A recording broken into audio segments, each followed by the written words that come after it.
So let me start with what many families are feeling right now. They're worried about rising costs for rent, for groceries, for just about everything. That's what we're hearing. That's what we heard in last year's town halls. It's what we're hearing again so far. Affordability is really what we're hearing a lot about in terms of our city right now. It is not just a slogan for me. We've been talking about this for a long time. Making this city more affordable for everybody is really at the top of my list. So tonight, let me show you where we have made progress on making Jacksonville more affordable and a better place to live, and where we still have a lot of hard work ahead of us. So we're holding these town halls again to focus on what people live with every day. So we're talking about housing, health, food access, investments in neighborhoods. These issues are all connected, and when housing costs rise, of course, everything gets tighter. When health care is delayed, problems can become crises. When neighborhoods wait too long for basic repairs, opportunities can slip away. Hi, Nina. Thanks for being here. Public Works Director answers lots of questions at these events generally. So not to call you out, Nina, but you'll be up here a lot, I'm guessing. So we'll see. We're meeting across the city because real solutions really start with listening to you. I ran for mayor on several commitments. Invest citywide, focus on improving quality of life by delivering the basics more effectively, and focus on those areas of our city that have been left behind for a very long time. So we also made it a priority to run a government that is very transparent. And so we started a series of transparency dashboards. Wanyoni Kendrick is here from our ITD department. She's been the architect of those dashboards. And I hope you'll check them out on the city's website. I mean, they really are a wonderful opportunity to see where we are on so many fronts, where we're doing well, where we need to improve, track things that you're interested in. The COJ's transparency dashboards are there for, at the moment, permitting timelines, which are getting better and better, infrastructure projects, housing progress, service delivery. You can see what's moving forward again and what's delayed. So State of Jax, which is our new data initiative with the United Way, goes even further. It tracks housing, health, economic opportunity, education, and small business growth across neighborhoods, so we can identify parts of our city that are making progress and where investments are still needed. Let's turn our attention to your neighborhood for just a moment. And I know this isn't everybody's neighborhood here, but a lot of our investments have gone into, I actually grew up right down the street from here, by the way. A lot of our investments have been in the San Marco area along the riverfront. A lot of stuff to be done along the riverfront in terms of making sure that we have the infrastructure that we need. Some of it that was sort of not in great shape. Obviously, San Marco, very, very historic, vibrant, known for its shops and cafes and live music and all the wonderful plazas. We've made serious investments in, I guess, approximately $68 million since I came into office. We're investing $8.3 million in St. John's Park, renovating and enhancing a key green space there. $42.6 million for the LaSalle Street improvements, a major drainage and roadway project that will help eliminate chronic flooding after heavy rains. $3.3 million to renovate Fire Station 12, ensuring our first responders have the space and facilities they need to serve quickly and effectively.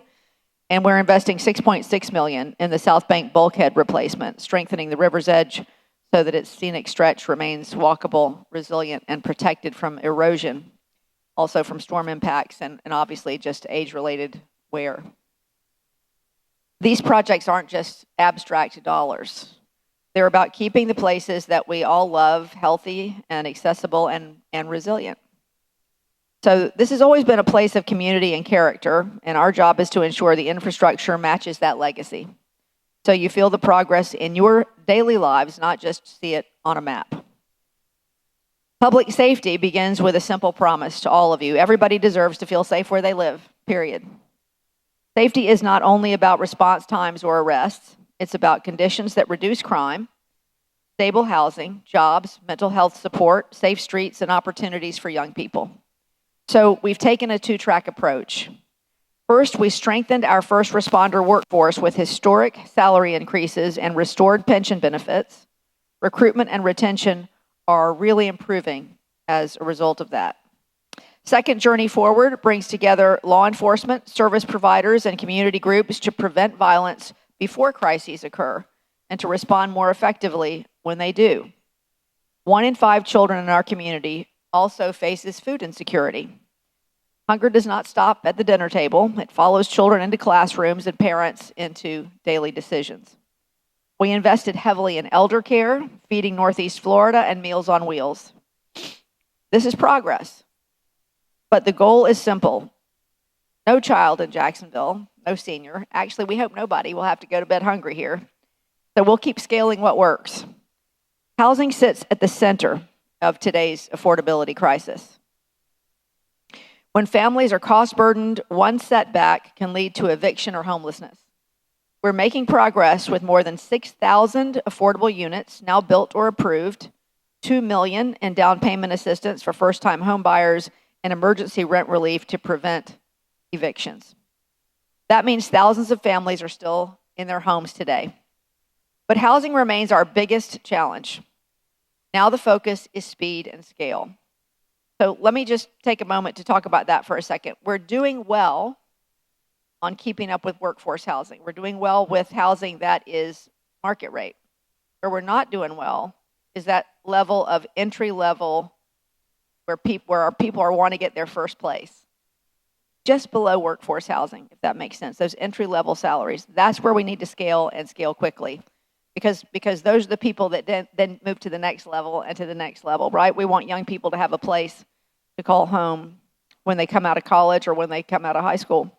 So nearly 200,000 residents also are uninsured or underinsured. Healthcare is part of affordability.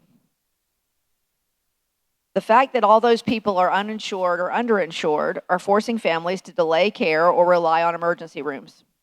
We've reduced the uninsured population in Duval by 34% through our Get Covered Jacks campaign and connected thousands to telehealth so they have access to quality care. We're connecting people to services that are there. Literacy shapes nearly every outcome in a child's life. It's another one of our major initiatives. Fewer than half of our third graders read at grade level, and that gap follows children through school and into future job opportunities.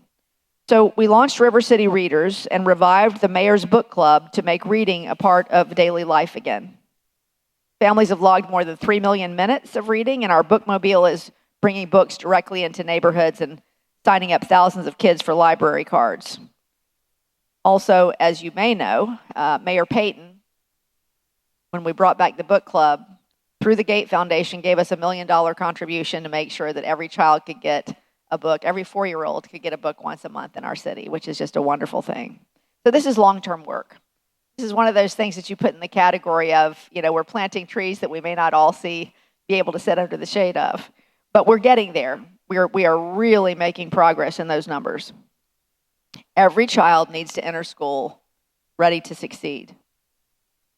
0 to 3rd grade, we learn to read. 3rd grade and above, we read to learn. Got to flip that switch. If we don't end up with very productive kids and very productive citizens. So it's an important initiative. And even though people go, literacy, is it really? Yes. It's about the most impactful thing that we can do in terms of creating successful adults. Small businesses are the backbone of Jacksonville's economy, but many struggle to compete for contracts or access capital. You may remember we made it a goal of becoming the small business capital of the Southeast, and we've taken many, many steps to try to get there, and I believe we're making great progress there too. A lot of folks struggle to do the things I just said, but through the Strengthened JSEB program, more local businesses are securing contracts, earning certifications, and accessing training and financial support. We've also held dozens of workshops and awarded $86 million in contracts. Growth is good, but only if the city keeps pace. We're growing rapidly, right? About 17,000 people a year are moving to Jacksonville. That's great news if we can handle it, but that means we got to keep up. We have to keep up with infrastructure and all the things that go along with growth. When roads and infrastructure fall behind, everybody pays through longer commutes and costly repairs. And as I know that you have discussed, there are safety issues involved in that as well. We've invested heavily in resurfacing roads, building sidewalks, maintaining bridges, and upgrading water systems. We're putting more money into litter and blight cleanup too. We hear that at almost every single town hall meeting. We need to do better with blight. We are working hard to do that. And our council just approved additional money to go into that blight cleanup initiative. So I'd love for you to also download the Jacksonville Waste and Recycle app and use our Waste Wizard inside that app. It is a great tool for getting information on trash pickup, recycling, and more. These projects may not always be visible, but they improve daily life across the city. Parks, they are not extras. They're part of health, pride, and quality of life. That's why we've invested across the city and along the riverfront with amazing new waterfront parks, opening and drawing hundreds of thousands of visitors. Let me close with some straight talk for you. We have made real progress. More housing is in the pipeline, expanded health access, food reaching more families, and infrastructure investment reaching long overlooked neighborhoods. But families are still feeling the pressure, and national challenges continue to affect daily life. I may not be able to impact what happens in Washington or Tallahassee, but I will continue to fight for homes families can afford, healthcare people can access, nutritious food families can access, infrastructure that keeps pace with growth, and long overdue investment in neighborhoods that have waited too long. So my ask of you tonight is to please stay engaged. I'm so grateful that you're here. I would love for us to get to the point with these town hall meetings where every seat is filled all the time, but I know I do a lot of them, and that's okay. Go out and tell your neighbors. It's important to engage. Every time we do one of these, I realize that people really do want the information. It's just hard sometimes to feel connected to your government, and I get that. So that's the goal of these. So please do stay connected with us and tell us what we can do better. We want to keep moving Jacksonville forward. And we have a great determination to do that. I have a great love for this city, and I'm excited about the things that are happening, and certainly cognizant that we have things to work on. So with that, I don't think we have so many people in here that you need to line up at the microphone. If you just want to start coming down one at a time, if we get close, you can jump in line. But we have until 7:30 to answer all your questions. So please feel free to come on up and we'll get started.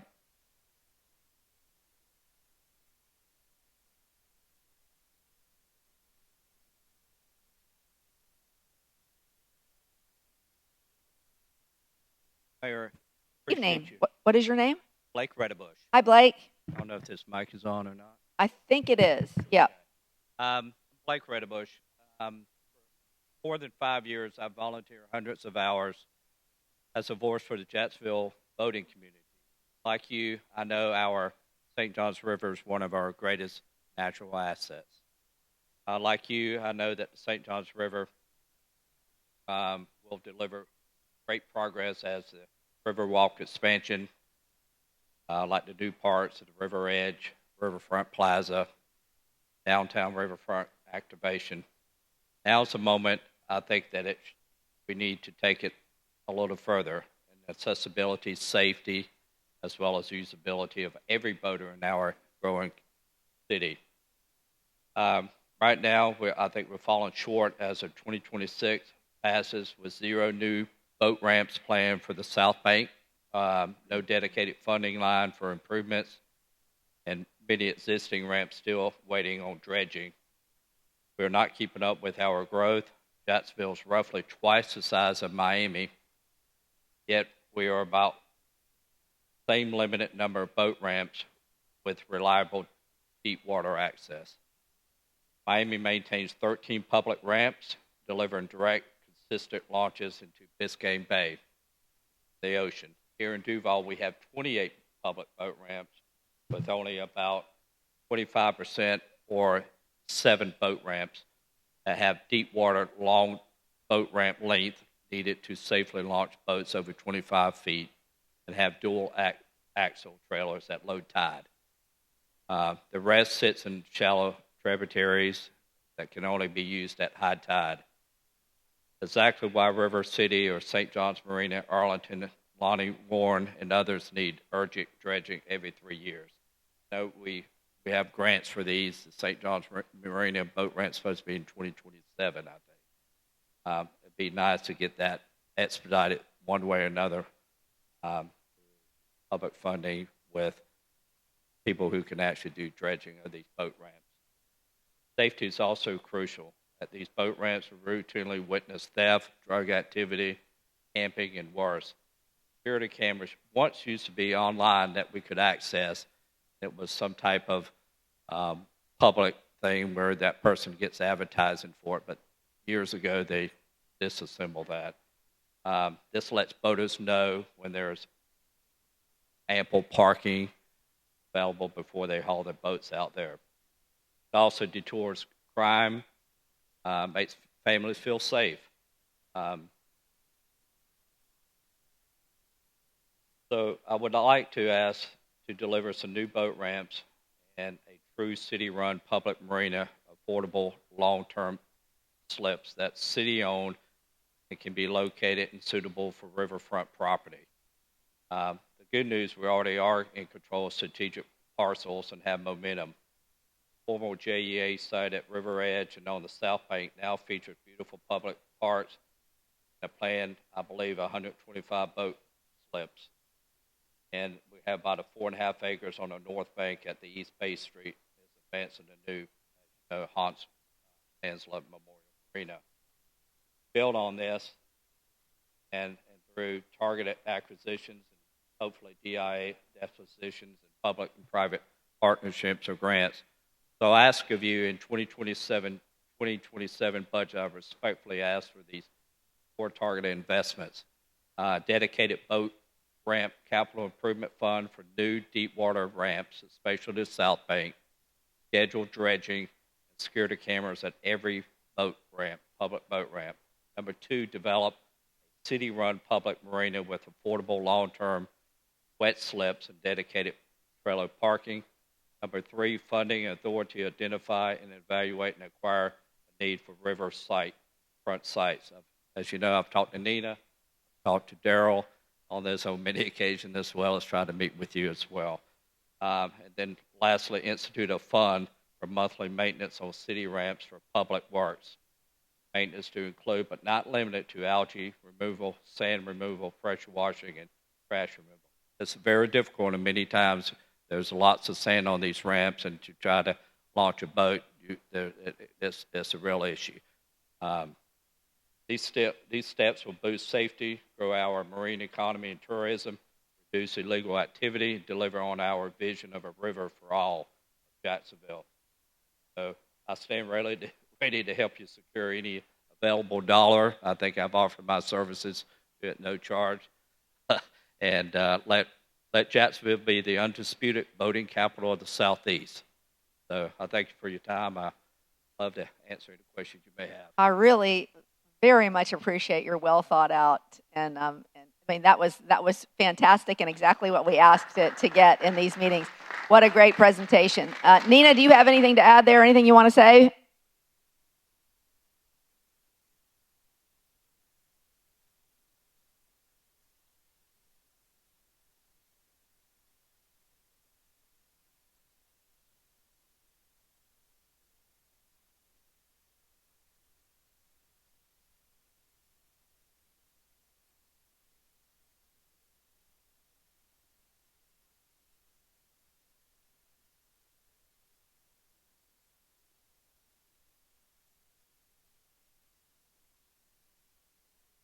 I appreciate that. I know it because I was going to ask if you were going to mention it, but to his points, is there any way to expedite any of that, or it's just a budgetary issue?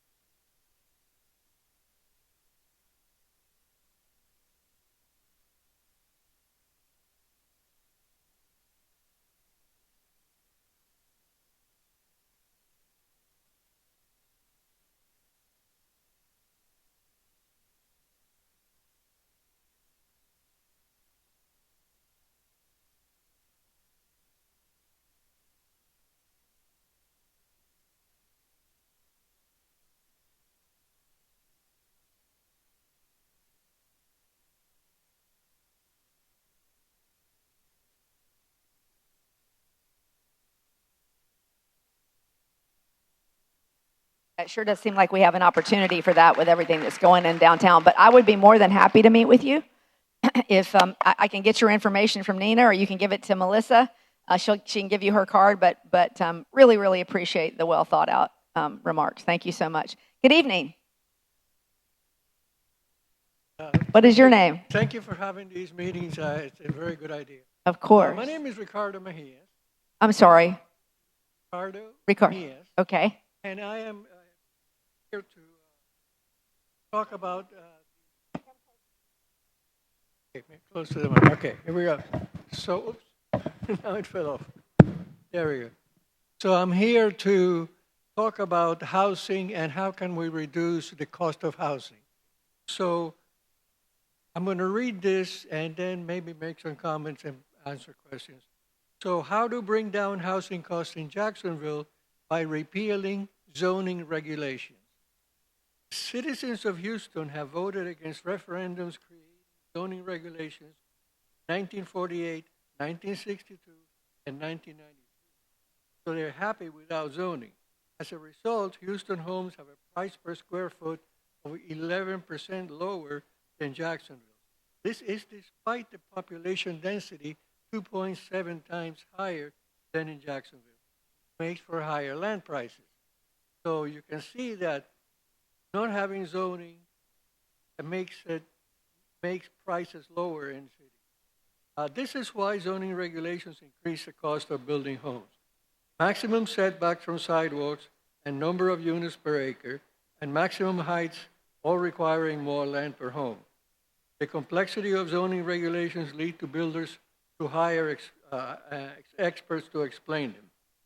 Delays in responses to zoning questions from the city extend the time that takes builders to pay interest on construction loans. Plus the cost of campaign contributions to city council members to get them to look favorably in their application for zoning variances, and the cost of the regulation bureaucracy, which requires higher property taxes. Now, supporters of zoning argue that it keeps noisy and polluting businesses from residential areas, and they support the NIMBY attitude of keep the high-density small homes, condo apartments from ruining our nice neighborhood with increased traffic. But it is just not right for the affluent to benefit by using their influence with the local government to deny people of more modest means of a place to live at lower cost. With no zoning, homes will be built in all sizes, densities, and locations that fit the requirements and budgets of residents of all income levels. If minimizing traffic congestion is the responsibility of, since minimizing traffic congestion is the responsibility of government, this is not necessarily a zoning issue. It's done by how a street and traffic lights are configured. Retail businesses perform best in shopping centers on main thoroughfares where the concentration of other businesses create more customer traffic. So there's no need to have a special zone for them. Heavy industry prefers to locate in industrial parks that provide streets and buildings designed for factories and warehouses closer to roads and railroads. This may not prevent some from locating near residential areas, but we can prevent that with a rule requiring a minimum distance between them and those residential areas. This gives businesses and residents much wider location choices than zoning. If you don't believe me, just go to Google Satellite View and Street View and fly over and drive around Jacksonville and Houston to see which one looks more orderly. Or just remember that Houston voters have rejected zoning referendums 3 times in their history. Thank you, Ricardo. I appreciate the time and effort you put into that, and I appreciate your comments. Obviously, a lot of times when you're talking about zoning, it's like touching a hot stove. Nobody really wants to get into that, but it's important, right? And I think, and I'm not aware of all the laws in Texas, but I can tell you that in Florida, we don't have the latitude to just say, okay, we're going to get rid of zoning. That's not how it works here. Every year, the state gives us a few more directives to what we can and cannot do, and that wouldn't be something that we could do to get rid of zoning. But I will say this: we do have some ideas of ways to increase density and affordable housing in areas that already have the infrastructure, that are already, instead of looking at so much sprawl, to take a look at those corridors that already are along transportation corridors, but also that already have the infrastructure to have more housing. I think you have to sort of, in my mind, especially when you're dealing with something like this, there are a lot of folks that are not in my neighborhood when it comes to redoing the zoning to make it more dense. But there are areas of Jacksonville that really it makes a whole lot of sense to do that. Where we are constructing all of that right now. We're going to share it. We've been sharing it with the CPACs for a little while, and we'll be going through and talking to everybody about what we see in terms of that. It's not what you're talking about, but that's not something we're able to do here. But I would encourage you, if you have an interest in sharing that with somebody in Tallahassee, you're certainly more than. So does that mean that they actually have a law in Tallahassee that says that you have to have zoning? Sure. Yep. There's all kinds of restrictions for us here locally. Yeah, I'll get in touch with the. You should find out. With our representative in Tallahassee. I think it's well. Look. I think any ideas are good to share.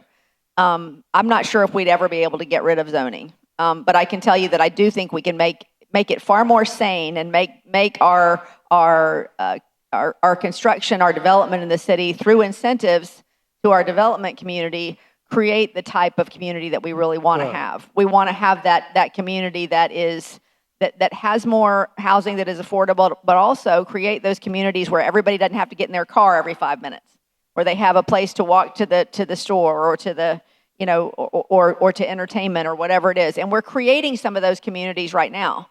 But we haven't done it really well over the long term. So it's really time for us to focus on that. And we are going to try to do that in ways that we can with some changes there.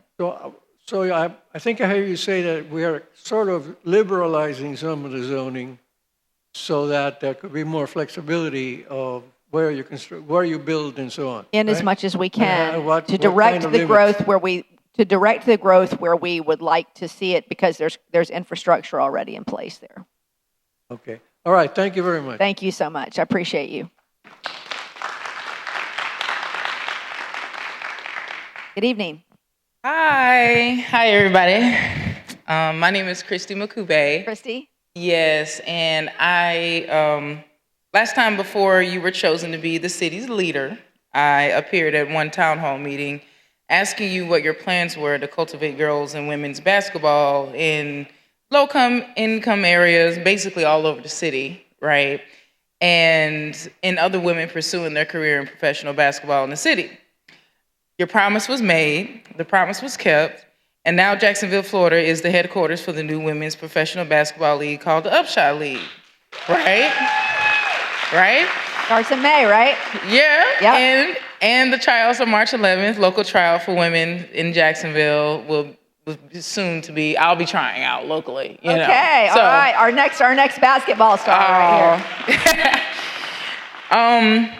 Now, because, and this is more of a, you've done a great job thing that I'm doing right here, and I do have one thing. You're ready to hit me with something, aren't you? Well, it's not going to be too much. They draw you in with you're doing a great job on this, but I just want to let you know real quick. So now I've been here for 6 years. I've lost my biggest supporter, my mother, in 23. I've had major surgery 6 months ago, lost my home vehicle job while in UF Shands Hospital recovering, became homeless, entered into the JFRD program, right? And then I slept at Trinity for a month. And now I'm in, there was a nonprofit business that was outside of Clara White that helped me rent a room. And and now I got granted for a job at Hyatt Downtown Regency for, in the front of the hotel, being a hostess and at the front desk. So I'm a walking survivor of having to start over in the city of Jacksonville without much family support, and especially with our JTA transportation being affordable for the next 6 months, which really helped. Thank you.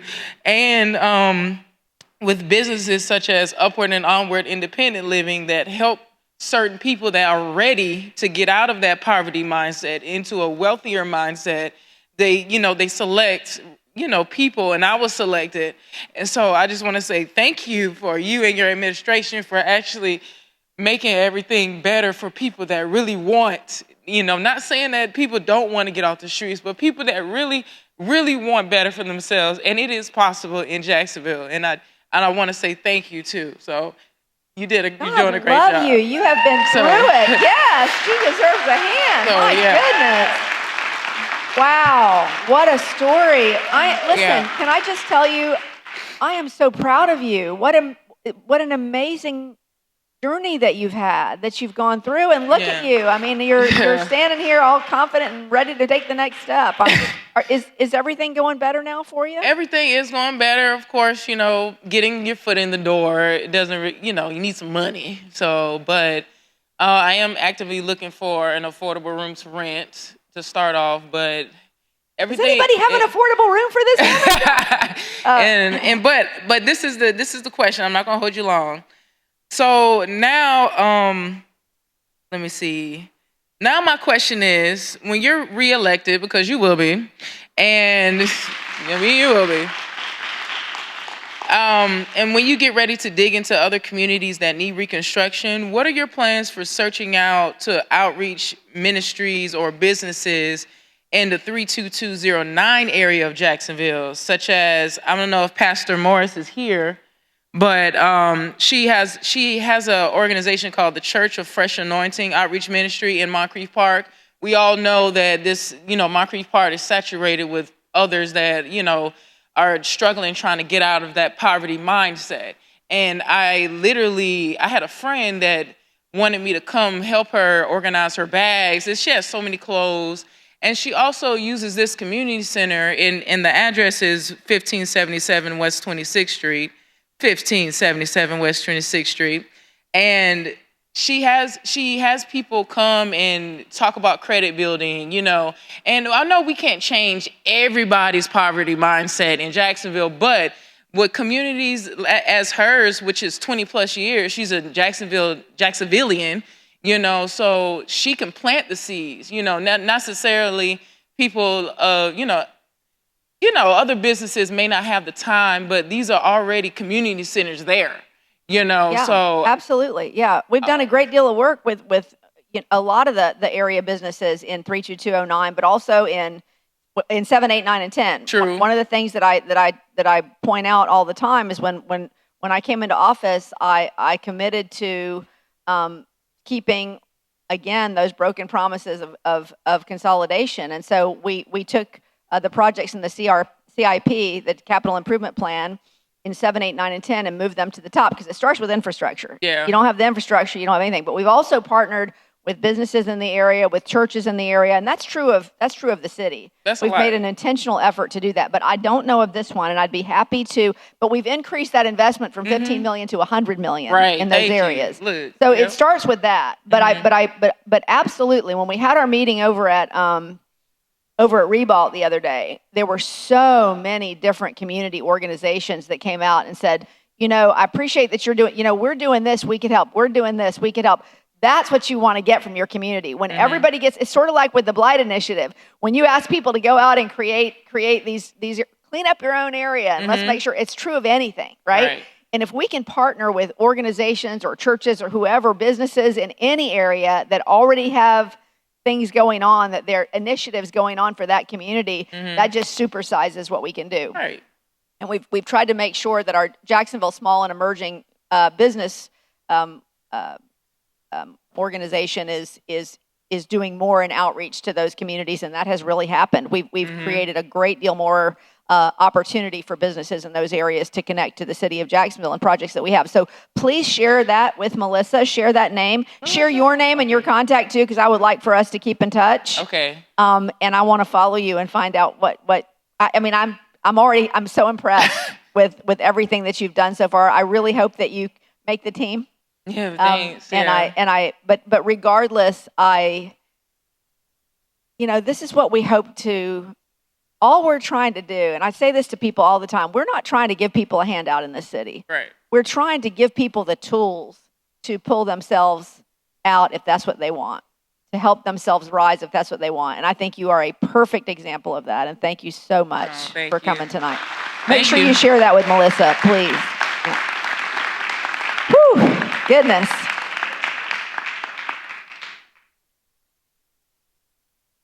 That was an amazing story, wasn't it? Melissa, let's see if we can help her find a place. Yep. I'm coming in on the heels of that. Yikes. It's all been great so far, so you got a lot of pressure. There's a lot of pressure. Christy Kinney, and I am a resident in the San Jose neighborhood here. And I'm going to speak to you tonight directly because our San Jose neighborhood deserves some direct answers. You've spoken passionately about resilience, about protecting Jacksonville's future, strengthening infrastructure, and aligning growth with the realities of climate risk and community stability. Yet when land use and zoning decisions come before us all, decisions that clearly conflict with the comprehensive plan, that strain already failing infrastructures, and that favor development interest over existing neighborhoods, we do not see you using one of your strongest tools available, your veto power. Why? Your veto powers send a clear message to the people in the neighborhoods you do not want to uphold environmental growth standards, prevent arbitrary and biased political decisions, leverage soft power negotiations on a case-by-case development issue. Even with the technical constraints, the neighborhoods in the city are feverishly bringing enough public support to sustain a veto, even if our charter supermajority rule of council applies. Why, when the Planning Commission and City Council approve projects that are not accurately represented to the public, projects that reek of hyperlocalism, deviate from all practical application, that increase density beyond what infrastructure can support, create gentrification in the name of affordability, only to decimate the livability of long, stable neighborhoods, do you not intervene? Our roads are congested beyond capacity, our stormwater systems flood with regular rain events, our walkable neighborhood schools are closed, utilities are stretched thin, police substations disappearing, firehouses not increased to accommodate life-saving response times. We're told growth will pay for itself. But in neighborhood after neighborhood, residents are living with the consequences of infrastructure that was burdened long before the next major development was approved. We're also told that urban infill and transit-oriented development will solve these problems. But where is that transit? Where is the reliable high-frequency systems that make dense development functional rather than chaotic? Without real transit infrastructure in place first, TOD becomes a justification for density, not a solution to traffic or neighborhood displacement. And beyond the local level, why are we not fighting harder as a city to defend home rule? When the state moves to preempt local authority to strip cities of their ability to plan according to their own comprehensive plans and community standards, why are we not leading the charge to protect Jacksonville's right to govern itself? Mayor Deegan, you have the authority to veto legislation that conflicts with our comprehensive plan and the long-term resiliency of this city. You have the power to send a message that growth must align with desirability, infrastructure, with transparency, and with the best interest of existing neighborhoods first. Asking you plainly, on behalf of myself, the San Jose Neighborhood Association, its residents and members, if not now, when? And if not with a veto, then how will you ensure that resilience and community desirability, based on the needs and wants stated directly from those communities, and not a developer-favored planning department, developer majority-seated planning commission, and campaign-funded council, is more than just a promise, but standard practice? Madam Mayor, our communities are watching. I'm watching. Thank you. Wait, don't go away. I'm going to talk to you for a minute. Stay here. Stay here. I appreciate everything you said, and it sounds like we're very much on the same page with a lot of things. But I need to share with you some realities. First of all, I'd love to know if there's a particular thing you're talking about. Is there a particular project you're talking about, or you're just sort of talking about overall in terms of? No, in the last several years, there have been many projects that have come forward, many types of legislation that have been passed, some that have been passed with good negotiations in neighborhoods, and some that have not. And I think that But in terms of San Jose, is there a particular area or place that you find that it's over, particularly? Where we're sitting right now, within the last several years, we've lost close to 3,000 acres in natural green space to development that's only at about 10% capacity and undersold. Our traffic has increased about 60%. What used to take us just at Powers and University, one turn of a light to get through, now takes sometimes 6. We have other traffic problems. We have speeding problems. We have problems in neighborhoods where the solution, instead of actually diverting traffic that didn't need to be there to begin with, is being rediverted back into neighborhoods. And so there's a lot of key issues that citywide are happening here, but they're also happening in Arlington. They're also happening on the north side and other places. And I just think it's because the communities don't have a big enough say in what happens directly there, because after all, they know best. Well, first of all, I'm going to tell you that the first solution to this is to vote. You got to vote. I will tell you that I don't know that there's been a bigger mouth in this city about local rule than me. I have railed every single year about the erosion of local rule at the state level. I have absolutely no control over that. You do with who you vote for to send to Tallahassee and who you put in other positions around this city. I'm going to tell you what I can control. I can control what I advocate for. I can control who I put on that planning commission. And if you look at the people that I have appointed to that planning commission, they are people, and we got one of them sitting in the way back. She probably doesn't want me to point her out, Dorothy Gillette, who represents a community that has long had the very, very type of thing you're talking about in terms of overdevelopment. So I am putting people on commissions. I am using my voice where I can use it. At the end of the day, I will just tell you, and I will looking at our fire chief right here. We are expanding fire department or fire stations like there's no tomorrow, and I'll be glad to present you with that list that has lowered a lot of people's insurance and made sure we have better response time. So I'm not sure where that one comes from, but I will tell you this. When I am looking at whether or not to veto a piece of legislation, and this is just government 101, okay? I got to count votes. You can only use so much political capital on things and have people come along with you, right? I have a 19-member city council, and I have to get 10 votes to do anything. And I have to get more than that on some issues when it comes to budgetary things to sustain a veto. If I don't have those votes, it is a waste of my time and yours for me to veto legislation. It would be a vain, egocentric thing to do if I can't move that legislation forward. So what I have to do is work with that council and work with the people who are in the positions to make those decisions and try to make sure I can get as much of what I want through. But what I've learned, especially with the restrictions that we have from Tallahassee, I don't know how closely you follow what they're doing in terms of development, but we are not, it is written in law that we are not allowed to make anything harder. So, well, Senate Bill 180 has other caveats to that, but yes, I follow you. So you understand, right, what is happening for me. So what I'm trying to do is figure out, so what is my best way forward? Obviously, I want development in our city where it makes sense. And I want to work with our development community to make sure we're directing them to the places that we can sustain development. I can't do anything about stuff that was zoned a certain way 30 years ago, right? But what I can do is try to direct that planning commission in ways with my appointments. In terms of the development community, what I've tried to do is create incentives. I'm not allowed to use a stick, and I'd really rather not anyhow. I'd rather incentivize them to do the right thing.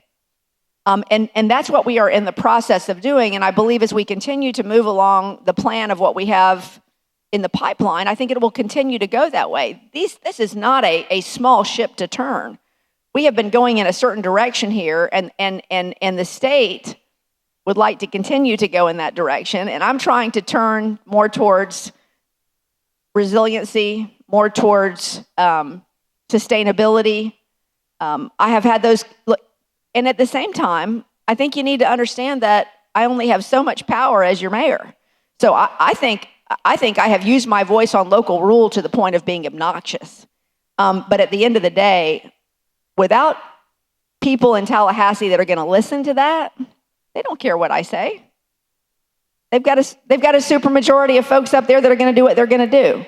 But I think more importantly, we care what you say. Well, but I guess what I'm saying is I feel like if you feel like I haven't spoken out on local rule, I'm not sure how closely you're following me. I have said it just about every time there's been a new restriction on Jacksonville, because frankly, I'm elected too.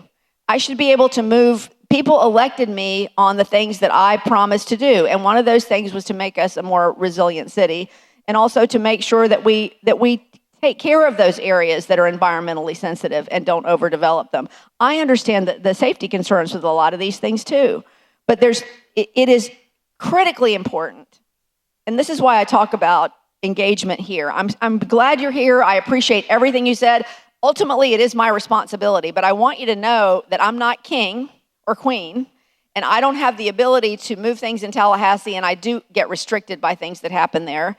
And I don't have the ability to veto things if I don't have the votes to uphold those vetoes, or at least I'm not going to engage in a vanity exercise just to do that. I don't believe that's a good leadership position. I'm trying to work with our council, with our legislators in Tallahassee. I'll work with anybody to move this city forward, but I have made absolutely no bones about the things that I am not happy with, and I will continue in as much as I have power to get people onto boards and into positions where we move more towards those places. But I need y'all to show up and vote too. That's the other thing. Perfect. I need you to show up and vote. Thank you. Thank you very much. Hi, Mayor. Nice to meet you. Good evening. What's your name? My name is Jen. Hi, Jen. Hey. I live in the San Souci neighborhood, and I'm one of the officers on our neighborhood association, and I'm a member of the CPAC for the Southeast. Oh, wonderful. Thank you for your service there. Thank you. I appreciate the CPAC existing, so thank you for continuing to support it. I did not come here to say this, but just following on that topic and on CPACs, I did want to say thank you. I do follow you, and I really appreciate your hard work. I see you doing your best to work with everyone as best you can, every single Jacksonville citizen. I appreciate that. Thank you. I appreciate that. And at our last CPAC, we did, in fact, see just what you're talking about with trying to figure out a way to utilize and incentivize on major corridors. My neighborhood was a little bit of too late on one of these situations with the developing and what you're trying to address now. A couple of years we went to City Hall, fought a big development. It's getting built right now. There's nothing we can do. Our neighborhood was built in the 50s. The infrastructure is not really, we're not looking forward to everything that we're going to be dealing with as far as drainage and traffic and everything. But I do appreciate you addressing that. So that wasn't my point here, but just following on the last one, I want to say thank you for doing what you can to address that. Thank you. We're, working with our council person, working with, just making our voices heard wherever we can to try to get support now that the big development is being built, to have our roads addressed, our sidewalks, pedestrian safety, drainage, all that. By the way, we've now been joined by Matt Carlucci Sr., so we have both senior and junior in attendance tonight, both of whom cover this area. So I appreciate them showing up, and I hope that you'll share your concerns with them as well. Yep, go ahead. So I came here with 1 or 2 points, and then sure. now I have 3 as a couple days ago. But I just want to really briefly be one of the many voices, I'm sure, that you're hearing around Jacksonville about having problems with traffic, speeding, and all sorts of other reckless driving. People fly through our neighborhood all the time. My street has become one of the cut-throughs around traffic around University and Beach Boulevard. We've been going through it, working with our council person on getting speed bumps and all that, but, and that's great, and I appreciate him working with us. However, just the speeding and the recklessness is a big problem, not just in our neighborhood. And you're absolutely right. Yeah. Huge problem all over the city. I'm sure you've been hearing it a lot. Officer Elkins with the traffic division came to our latest neighborhood association meeting, and he told us just how short-staffed they are. He said that for their section, that our sheriff wants to have 25 of them, and right now there's 13 officers patrolling in his area. So it's just very short-staffed. I can tell you this. Let me just say something about that. And I was talking to the sheriff about this the other day. Since we gave them the raises and brought them back to a defined pension, which won't start until 2027, the recruitment has really picked up. So we have accommodated their ask for whatever officers they have asked for. The problem has been in recruiting those officers because of competition with other counties that had a defined pension and had a better, frankly, package than we did. So I believe what we just did in this past budget year, along with the city council, will really start to change those numbers. And so follow that along. I hope that you're going to hear better news about that as we go forward. But that is part of the problem. That, and we have 840 square miles to cover. That's the other piece too. And so it's a big problem to try to, because police are hanging out, and then once they're not there, people go right back to their old habits. So there's got to be a better solution there than just more enforcement. We've got to figure out a way to create a better scenario in terms of traffic. Yes. So thank you. That is good to hear, and hopefully that will, come to fruition. And then another thing, just as far as culture and legal stuff, and I just appreciate you addressing it. And I hope that litter has gotten so wildly embarrassing and out of control. So just wanted to voice my, finding that important, and I'm glad to hear that things are. So turn around and thank this man right here behind you. That's Al Ferraro. He's our head of blight. Al basically has been a one-man, savior for us, running around the city trying to do as much as he can. The bottom line is we do need more resources there. Council has approved more resources, and we, it's again a big job, but it's another one of those things where we need all the enforcement mechanisms around it, and that's what we're trying to work on as well. So 100% recognize that it's a problem and trying to get that corrected. Yes, and on that topic too, I just want to make sure everybody knows about the Litter League.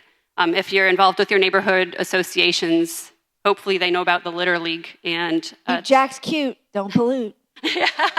Yeah, we're getting a lot of. We're asking neighborhoods to develop teams for cleanup. So thank you for that. Yes, and providing free tools to do it too: the bags, the gloves, the vests, buckets, all that.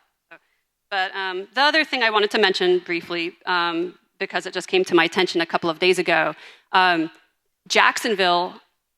I'm speaking on behalf of thousands and thousands of animal lovers, as you know, because I know you've already been working on this.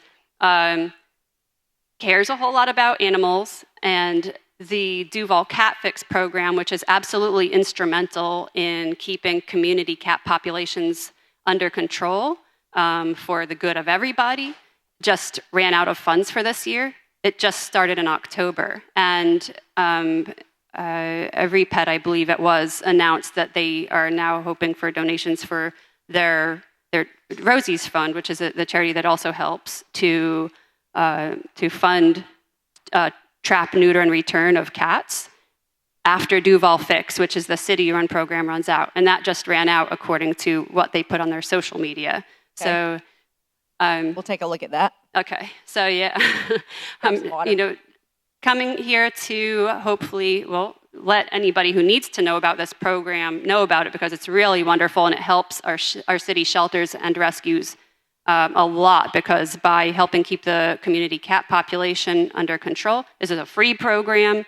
You can bring a trap for free in a cage to the Norwood Avenue First Coast, Every Pet, it used to be First Coast, No More Homeless Pets, they changed their name, and they will fix and vaccinate that kitty for free, and that in turn helps keep our shelters with less animals coming in, more space and more resources for other strays or community resources, food banks, everything where it will help animals. I know that Jacksonville is actually really, really wonderful in terms of support, but we still can do better. Thank you so much. Thank you. Appreciate you for coming tonight. Thank you so much. Hello, John. Hello, Mayor Deegan. Didn't the gentleman that came up early give all your points? you know, all the access to the river points, have been made. So what do you got for me? Very well. Well, first, I just wish you a speedy recovery. Thank you. And Need to get some boots like yours. They look more comfy than mine. Yeah. well, let me just go through. My name's John J. Nooney, Jacksonville City Council Resolution 2023-0819. Now, I'm in City Council District 4, CPAC Planning District 3, School Board District 3. And, got a bunch of shirts. And let me just say, after attending last night's CPAC meeting at the Southeast Regional Library, number 3, Mayor's Representative Charles Griggs, Director of Community Initiatives. Charles is right there in the back waving at I know. you. There you And go. this is a play off the Fish and Wildlife Commission. Fishing with Charles. We have to get him. Charles, another person that gets a shirt before me. I don't understand it. I tell you, the list is unbelievable. Anyway, let me just read, and I wrote this down. FWC, the Fish and Wildlife Commission. Well, Ken Amaro is the chair of Waterways. Ken Amaro is also on the Northeast Florida Regional Council. That's 7 counties. Ken Amaro legislation 2026-0004 is a Parks Trust Fund. That is huge.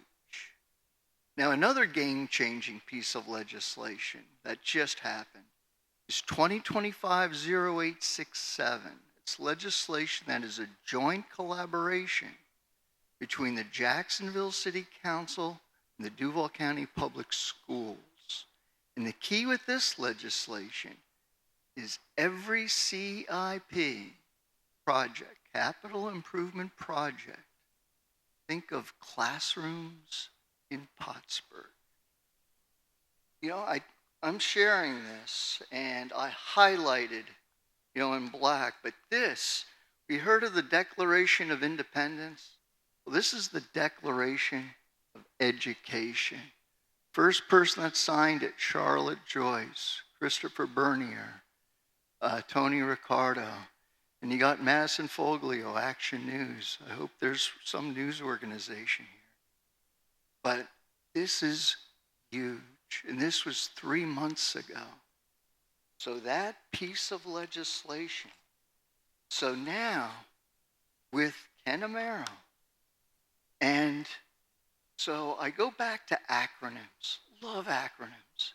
DIA, our Downtown Investment Authority. Downtown includes anglers. Downtown includes alcohol. And so let's get back to FWC, Fishing with Cocktails. Fishing with Colin Tarbert. Fishing with, we got Fishing with Charles. I wrote that down twice. Fishing with Cindy Pearson, Duval County Public Schools. And let me just say with her, she always said, Nooney, there's 7 school board districts. That property on Pottsburg Creek would be field trips. So now we have charter and public schools. Field trip, public park on Pottsburg Creek. So fishing with Christopher, Duval County Public Schools Superintendent Christopher Bernier. FWC, fun with the Carlucci's. They're in. And let me get back to the find. 2025-0019, that's the Florida Inland Navigation District. That's our ad valorem property tax money. That's millions of dollars, year after year after year, over decades. It's real. And I have to give it to our Waterways Commission, that Daryl Joseph, we're on a potential project list. There's for land acquisition. And so it's District 4, Terrico, District Amaro, and then Boylan. And so, it's real. And so the benefit, I was at the Kids Hope Alliance board meeting. I was at JTA. And so, just to let you know, you know, I hope 67 counties in the state of Florida. And here is, and I'm wearing, Beth Payne. She's the executive director of the Northeast Florida Regional Council. I've got her shirt. It's Mama Payne. And so this is 7 counties. And so if Duval County doesn't get on board, in my opinion, there's these other counties, because of the ability to just raise money, that money could be flowing to other counties, Clay, St. John's, Nassau, Flagler, Putnam. And that is also real. So, and let me just get back to...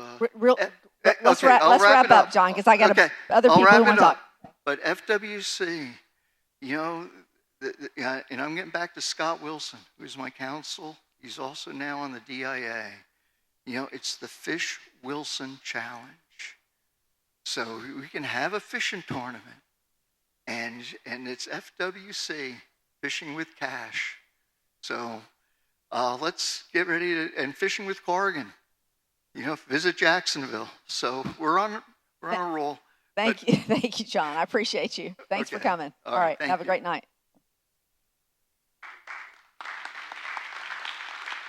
Hello, young lady. What's your name? Hi, my name is Kyleris Fernandez. I'm a Very nice student to see you. here at Wolfson High School. I'm a freshman. I'm part of youth in politics. And I wanted to first off, thank you for everything you've done for our community. The youth of Jacksonville are so thankful for everything you've done and being so involved in our community. But me and my family are really involved in the community, and we work with a woman. I don't know if you know her. Her name is Mama Audrey, and she's a pillar of strength for so many people who are struggling. She does a lot of charity downtown, and she helps the homeless out by passing out warm prepared food, clothes, and blankets for when it's cold. And I've personally worked with her on a lot of missions. And Thank you for doing that. And I'm sure you're already aware of this, but on the outskirts of downtown, there's a very large homeless population. And these people are often ostracized by the people who commute downtown every single day and discriminated against, which makes it hard for them to, sustain a living and get themselves up on their feet. And it leaves them in a cycle of poverty and homelessness. And I've personally spoke with a lot of these people, and they range from very young children, single mothers, parents, and elderly people who aren't really able to, go out, interview, because they have people to take care of. And these people are often disabled, physically or mentally, and they need help. And I wanted to know if you have any plans or any things that are already set in motion to help these people who really just need a little push to get on the right track. Because even though a lot of people ostracize them, they are still citizens of Jacksonville, and they need help. Yeah, look, we have really worked hard to make sure we're connecting people who have been living on our streets or who are struggling to stay in a home, to give them resources. Our PATH team, which is led by Percy Golden, our fire chief, and our fire department, they go around our city and they tell people. Because there's a state law that says people can no longer sleep on the streets, and so they tell people, here are the services that are available to you, and we have been able to create places for them to be. We've been able to connect them to services to help get them to a place where they can become employed again. They have to be willing to do that, and some of them are, and some of them aren't. But the fact is, we have put a great deal of time and money into trying to make sure that people don't have to be on the streets, and that we can connect them to services that will help them become productive citizens again. So I think we are doing that. There's so many new things that are coming online. This new Sulzbacher Village that is going to be coming online will not only have places for people to live, but it will have places for them to work. to learn a skill, to be able to get back out into the workforce. So I do believe there are a lot of things. If you have other ideas or there are things that you would like to share, we'd be more than happy to entertain those as well. A big thing that I just like to talk to people about is helping out the homeless. It's a great thing to do for volunteering for school. Me and my best friend, we do it a lot. And if you can search up Mama Audrey, she's such a wonderful woman. I'll do that. And she helps so many people, and I just want to talk about her. But thank you so much for everything. No, listen, you I appreciate it. And listen, I appreciate all of you students here. Y'all have been amazing. I had a big group of you. Yes, give the students an applause. We have really tried to connect to as many of the youth as we can in this community because we know you guys are the future, and a lot of you are really fired up, which we really appreciate. But there was a big group of you that really saved the program for those what do we call the AP courses, or is it AP courses we were talking about? Yeah. Yeah, you guys did an amazing job of speaking out and going to Tallahassee, which, you know, there's not a lot of people that have a lot of success over there, but you guys did. And you were able to save those classes for students, and I appreciate all the involvement and the care.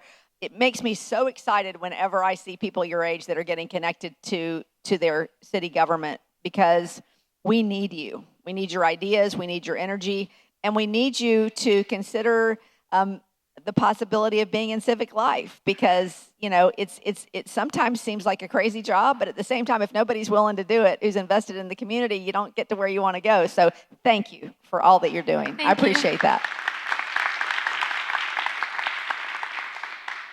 Good evening. Hi, Mayor Deegan. Great to see you. Good to see you too. It's good to see you again. So my name is Antonio Mazumdar. I'm actually a student here at Wolfson High School. I just wanted to, before I ask my question, I just wanted to thank you really quickly for, hosting your town hall at my school. You know, I don't have to go very far, so that's really nice. Glad you're here. Yes, ma'am. So my question was about kind of the talk and a little bit of controversy about the AI data centers that are, supposedly might be built in Jacksonville. I believe it's 1,200 acre like hyperspace to build the AI data centers. And there's a lot of talk on both sides about, maybe the data centers, like they take away a lot of the water from the area, that they strain on the power grid and potentially can like raise utility rates and take away a lot of the land in general. But there's also talk about the data centers increasing economic activity, increasing high-tech jobs, and even diversifying the tax base around the local area. So I was just wanted to ask about your opinion on the data centers in Jacksonville. Well, look, it continues to be an evolving space, but I will say that those are some major concerns I have. Obviously, water is a huge issue in our state, in our community, and that does concern me. They require a great deal of water usage. It also, as you said, is a strain on the grid. You've named everything that concerns me about them. So I think that certainly we're always open to discussion on those things. But if you were to ask me, I think if you were to ask the folks at the JEA currently, they would say that the concerns at this point outweigh what they would consider the benefits, I believe. But again, this is a brand new-ish area, and one that obviously a lot of cities are deciding to invest in simply because it does have the potential of a lot of economic upside. The question is at what cost? And I think that obviously Jacksonville is a city that is hugely on the move when it comes to technology, financial technology, health technology. We're going to be having that UF campus that's going to be coming downtown that will have a semiconductor institute in it. So we are building a technology infrastructure here that I believe will create so many jobs in the future and create a great economic impact. Do we want to add an AI data center to that? I don't know, but we'll continue to evaluate that. Thank you for your time. Thank you so much.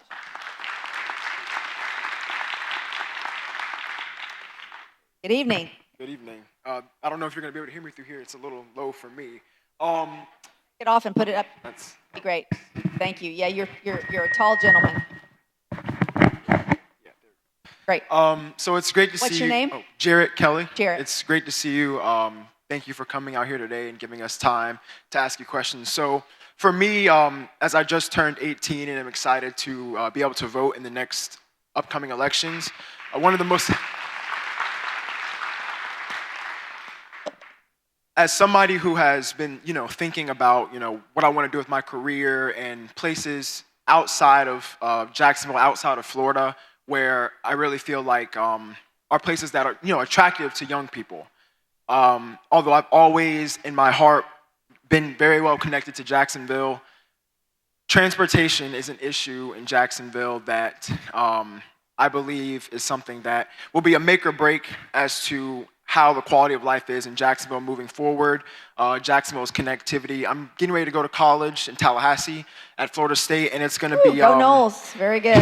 Love it. Okay. And the only concern that I have with going there is my only way of getting between here and Tallahassee is by car. There's no train access. There's no plane access. The only way is by car. And so what I want to ask you about is what's being done to kind of increase the, more modern forms of transportation, whether it be like commuter rail. I know Brightline is starting to move throughout the state. What is the city doing to attract those kinds of large-scale infrastructure projects to Jacksonville? Okay, so that sort of came up earlier. And I'm sorry, I can't remember your name. You're in the pink. Chrissy. That piece came up. I totally agree with you. Incredibly important to get that piece. It's sort of like a chicken and egg thing. So we met with Brightline, I want to say, maybe, 8 months, a year ago.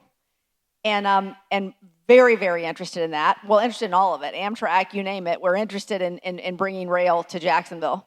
And what we were told was, we will not come to your city until we see a great deal more development around the area that we would need to see, because people have to want to come and they want to have to go and they want to. So you have to have that pipeline on both ends. Do people want to come and stay in your community and do stuff? So what I think is going to be a game changer there for us is going to be the UF campus, because it's going to be right down there by where that would go. And I think what you're going to start seeing is you're going to start seeing more housing pop up there. You're going to start seeing more places to eat. You're going to start seeing more entertainment, all because there are, as we continue to scale that, going to be hundreds and then thousands of students there. So in terms of your opportunities in Jacksonville, I'm sure you know that we're the hottest job market on the East Coast right now. So it's a great place to be as a young person. We are one of the only large cities in the country that is experiencing a brain gain out of college as opposed to a brain drain. So young people your age who coming out of college are coming here in large numbers, and that's a great thing for you. And we're creating more opportunity. But the transportation piece is huge. I agree with you. I think from something as simple as the bus service, which needs to be improved, to that light rail system that you're talking about. I know a lot of people are skeptical about the Navy. I believe that we should lead the way in terms of the future of transportation, and I like the idea of having autonomous vehicles that will ultimately be the way that most cities. We've had, it's so funny because I think anytime we do anything in Jacksonville, I'm a 5th generation Jacksonville native, so I've been here forever. I grew up, like I said, right down the street from here.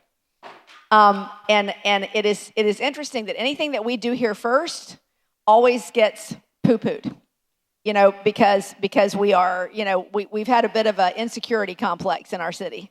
And I'm not saying that makes me right about this, but what I am saying is we've had everybody from places like Atlanta to Japan coming here to duplicate exactly what we are doing with the Navy. It caused us to be able to attract Holon, which is a company out of Germany that's investing hundreds of millions of dollars here to create those autonomous vehicles that'll be shipped all over the world, because eventually that's where we're going. So I'd rather lead than follow, even if we got to take a few arrows, and pioneers always take a few arrows to begin with. But I do think that's going to be a part of the solution for Jacksonville proper. To your point, we need the light rail that'll take us to other places. And I believe we will get there as you continue to see those cranes in the air all over the city that we're starting to build. Please, go ahead. Please, Nina.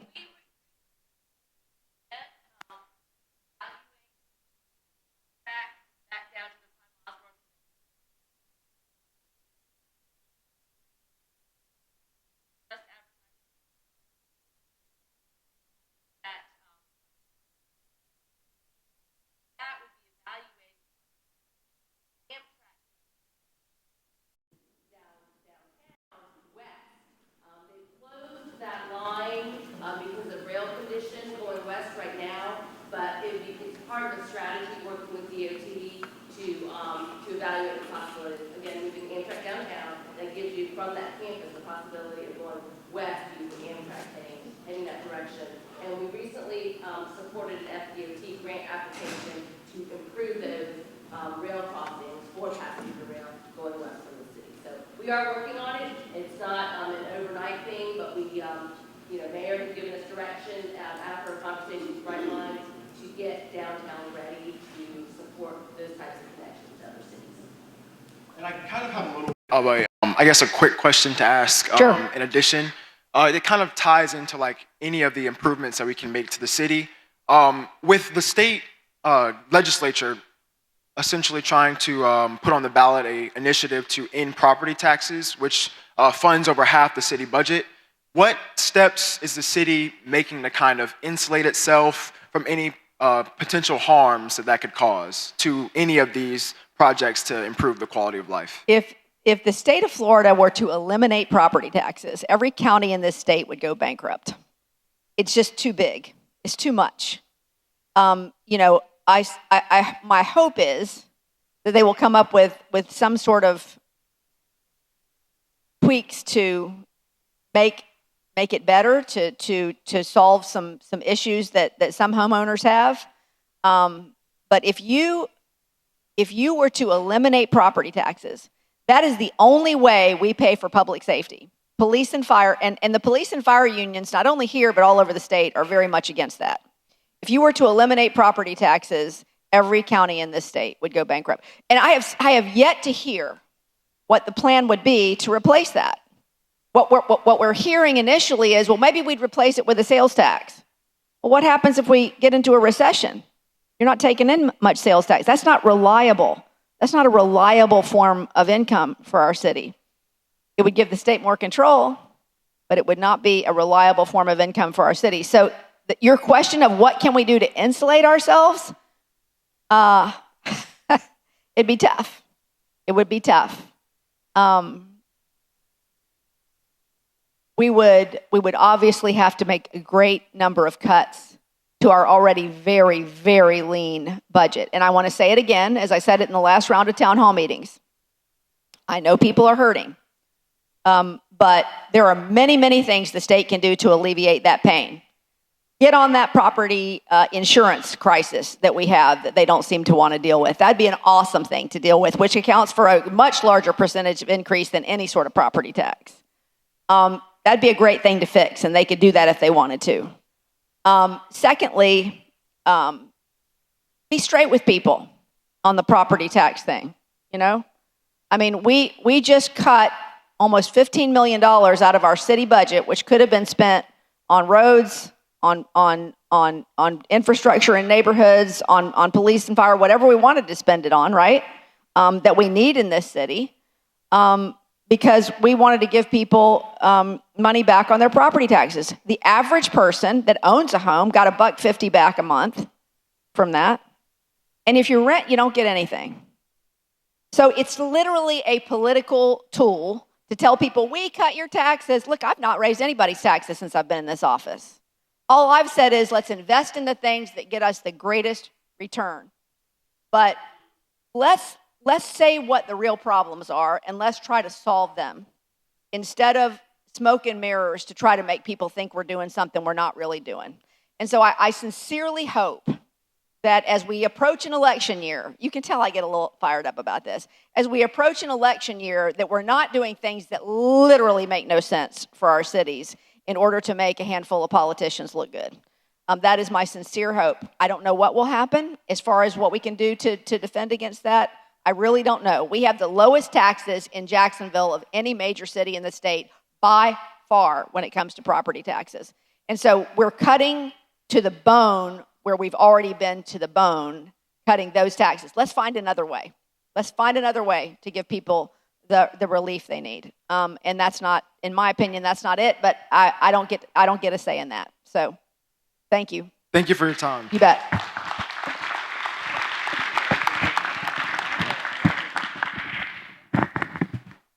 Good evening. Good evening. How you doing? I'm great. How are you? I'm doing all right. What's your name? My name is Aaron Ferguson. Hi, Aaron. And I'm coming here today to ask for help on a house that I want to build. I got the lot and everything, got the plans and everything like that there. I know you're talking about affordable houses and everything. If you're talking about a specific house that you want to build, what I need you to do is give your information to Melissa Ross right behind you so that we can connect with you and solve your problem. If this is not a more systemic Jacksonville problem, I don't want to go into that tonight, if you don't mind. And I promise you, she will get back to you. She's amazing. Thank you so much. Hello, Donna. Good evening. I am well. How are you? What's your name? Good. Can I use John Doe so I don't get hung around here? I'm a builder. Richard Briggs. Hey, Richard. Yeah, we've met a few times. We're not going to hang you. We love you. Go ahead. Yeah. So, as we know, I've built over 11,000 homes in Jacksonville. I am truly an affordable housing builder. And one of the biggest struggles I run into of keeping our costs down is a lot of the things that city has mandated that has driven our cost up over the last 20 years that I've been building. My costs have increased anywhere from $8,000, $10,000, $12,000, sometimes $20,000 more. What do you suggest we do on that? Can you be more specific? Well, I'd rather be a little more general. I mean, I'll give you one example. But if you're telling me we've done something, I want to know what we're doing. JEA. JEA went from $6,000 to $18,000, for water and sewer. My understanding that is now etched in stone. There is no overturning that, but that's a big increase.